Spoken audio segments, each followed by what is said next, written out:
Hi, I would like to welcome you to Dragons Love Books. Hi, I'm Big Red the Dragon, along with my friends Blue Jay and Baby Hatch. We also brought along our human friend, Miss Pat, from the Franklin Park Library. There's 3 books we are going to share today. Dragons love books, especially when they are the stars in them. The first book I'm going to share with you, along with my friend Greenwald, is When a Dragon Moves In. We love this book. When a Dragon Moves In, written by Jody Moore, illustrated by Howard McWilliam. Looks like the family's heading to the beach for a day of fun and sun. If you build a perfect sandcastle, a dragon will move in. He'll settle in all cozy and peep at you from inside. And you'll wonder how you ever got so lucky. Boy, they're having fun together. With a dragon in your castle, you'll have a built-in marshmallow toaster and your very own raft. And a kite that practically flies by itself. Best of all, no beach bully would dare stomp your castle with a dragon inside. Of course, there are rules on the beach, so you'll have to hide his smoke from the lifeguard and erase the dragon prints from the sand. Eventually, you'll want to share the great news with your family. There's a dragon in my castle, you'll call to your mom. She'll answer. Listen to him roar, you'll say. I hear the roar of the ocean, she'll reply. See this feather from my dragon's wing? You'll ask your dad. That's a nice seagull feather, he'll say. And you know what feathers are good for. It's tickle time. Feel my dragon's sharp teeth, you'll shout. Those are just broken shells, your big sister will say. But you and your dragon will know better. Just about then, your dragon will demand to be fed. First, he'll eat all of the peanut butter sandwiches, even the ones that were supposed to be for your sister. Then his fiery snout will make the lemonade sizzle. Stop blowing bubbles in your drink, your mom will say. That wasn't me, you'll answer. That was the dragon. And you'll hear a hee hee hee from deep inside the sandcastle. Finally, since dragons love dessert, he'll slink into the family cooler and nibble the brownies when no one is looking. Whose fingerprints are in the brownies? Your dad will ask. Not fingerprints, you'll try to explain. Dragon prints. There's no such thing as a dragon, your sister will say. Then your dragon will snicker again, hee hee hee hee, and spray sand all over her. Young man, I don't think this is funny, your mom will say. That wasn't me, you'll answer. It was the dragon. I think we've had enough of this dragon business, your dad will say. I guess I've had enough of this dragon business too, you'll sigh. Then you'll march over to your sandcastle and order your dragon to leave until he learns some manners. and you vow never to build a perfect sandcastle again. He's looking sad. At least until tomorrow. All sorts of dragons have moved in. The end. Hope you enjoyed that story. And our author, Jody Moore, continues the adventure in another book called When a Dragon Moves In Again. You might wish to read that on your own. What's your favorite food? From this book, I bet you can guess what our favorite food is. Dragons Love Tacos by Adam Rubin, illustrated by Daniel Salmieri. Hey kid, did you know that dragons love tacos? They love beef tacos and chicken tacos. They love really big, gigantic tacos and tiny little baby tacos as well. Why do dragons love tacos? Maybe it's the smell from the sizzling pan. Maybe it's the crunch of the crispy tortillas. Maybe it's a secret. Either way, if you want to make friends with dragons, tacos are key. Hey dragon, why do you guys love tacos so much? But wait, as much as dragons love tacos, they hate spicy salsa even more. They hate spicy green salsa and spicy red salsa. They hate spicy chunky salsa and spicy smooth salsa. If the salsa is spicy at all, dragons can't stand it. Why do dragons hate spicy salsa? Well, just one drop of hot sauce makes a dragon's ears smoke. Just one single speck of hot pepper makes a dragon snort sparks. Spicy salsa gives dragons the tummy troubles. And when dragons get the tummy troubles, oh boy. If you want to make tacos for dragons, keep the toppings mild. Tomatoes, lettuce, cheese, these are all good toppings for tacos for dragons. Hey dragon, how do you feel about spicy taco toppings? Dragons love parties. They like costume parties and pool parties. They like big gigantic parties with accordions and tiny little parties with charades. Why do dragons love parties? Maybe it's the conversation. Maybe it's the dancing. Maybe it's the comforting sound of a good friend's laughter.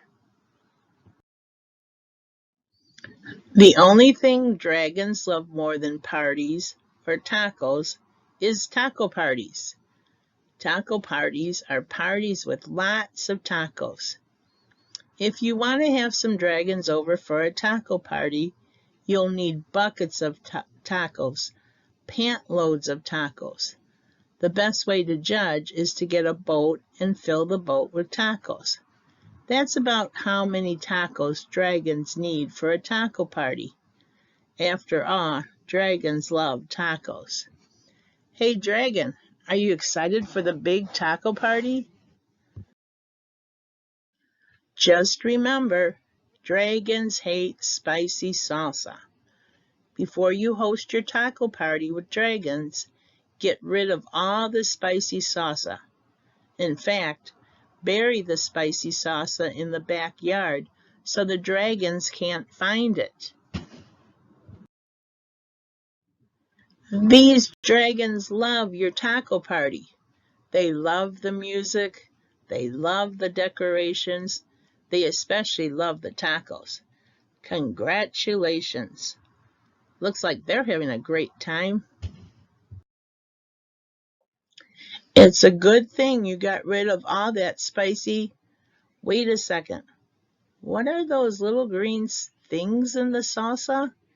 You didn't read the fine print? Totally mild salsa. Now with spicy jalapeno peppers. Dragons, listen to me. Do not eat those tacos. Those little green specks in the salsa, those are jalapeno peppers. They are super spicy. I know you love tacos, dragons, but you are not going to love those tacos. Do not let those dragons eat those tacos. Crunch, crunch, crunch. Too late. Quite a disaster going on there. Oh no, look what happened. All because of spicy tacos. Why would dragons help you rebuild your house? Maybe they're good Samaritans. Maybe they feel bad for wrecking it. Maybe they're just in it for the taco breaks. After all, dragons love tacos. The way to a dragon's heart is always through his stomach. I'm sure you and Blue Jay enjoyed this book. I hope it didn't make you too hungry. Here's another one you can read on your own. Dragons Love Tacos 2, the sequel. I wonder what happens to the dragons in this one. And here's our last dragon story for today. This is Baby Hatch's favorite. Hope you enjoy it too. The title of this book is The Egg by M.P. Robertson.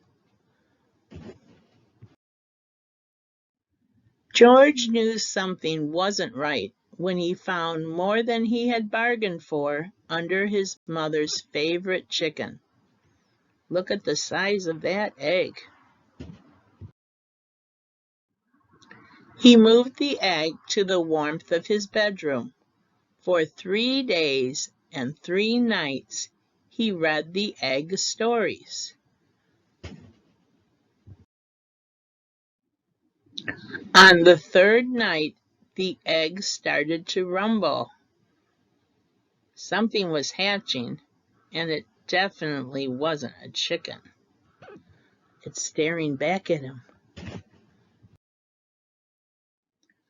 When the dragon saw George, it gave a chirp of delight.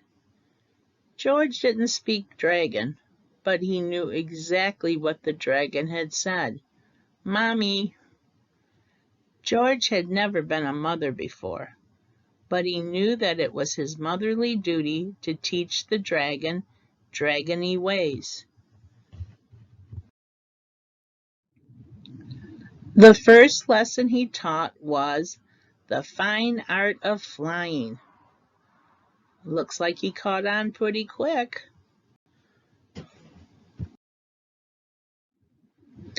The second lesson was fire and how to breathe it.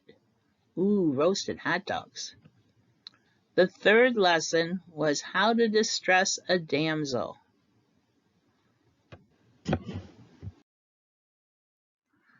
And the final lesson was how to defeat a knight.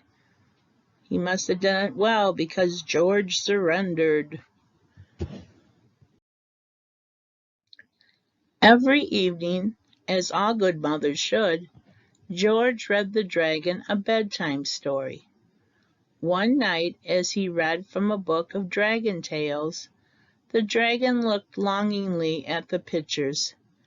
A sizzling tear rolled down his scaly cheek. The dragon was lonely. He was missing his own kind. The next morning, the dragon had gone. George was very sad. He thought he would never see his dragon again. But 7 nights later, he was woken by the beating of wings. Excitedly, he pulled back the curtains. There, perched in the tree, was the dragon. George opened the window and clambered onto his back. They soared into the night, chasing the moon around the world, over oceans and mountains and cities. Faster and faster they went, until they came to a place that was neither north nor south, east nor west. They swooped down through the clouds into a cave that gaped like a dragon's jaws. This was the place where dragons lived. The dragon gave a roar of delight. He was home at last. Finally, it was time for George to leave. Up, up they flew, chasing sleep through the night, until they could see his home below. George hugged his dragon tight, and the dragon gave a roar.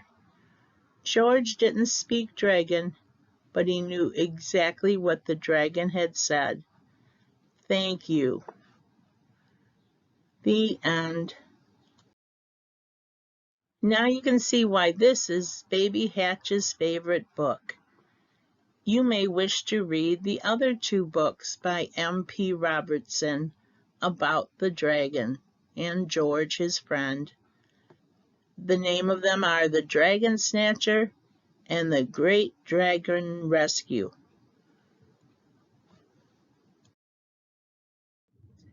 You'll want to watch the next video where Miss Pat shows you how to make dragon eggs. Hopefully you were able to stop by the library and pick up the bag of materials so you can make these. If not, here are the materials you will need to have ready when you watch that video. And let's see what cool dragon eggs you can make. Goodbye and thanks for watching. And hopefully we'll get to see you soon. Take care. Bye.